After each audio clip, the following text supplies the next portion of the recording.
যে আমি ইতিমধ্যে বেশ কয়েকটা উপজেলা সম্মেলন করেছি।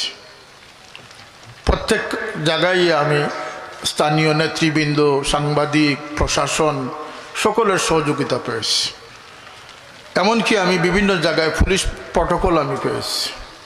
কিন্তু আজকে জকিগঞ্জে বড় অসহায় অবস্থায়, যেমন এক অপরিচিত মানুষ হিসাবে আজকে আমার এই প্রোগ্রাম করতে হচ্ছে। আমি জানি না আমি জানি না যে আজকের এই এত সুন্দর নুরানি পরিবেশের একটা মাহফিল, যেটি সকল মুমিনের কাম্য হওয়া উচিত।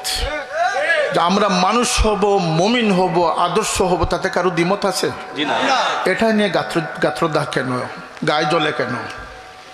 প্রশাসন থেকে আমাকে বাধাগ্রস্ত করা হচ্ছে কেন? কারণটা কি? এর পিছনে কারা? যার যা কিছু বলতে পারো, থামবে না এ গান, গাইবই মোরা আউলিয়া কেরাম বুজুর্গানের গান।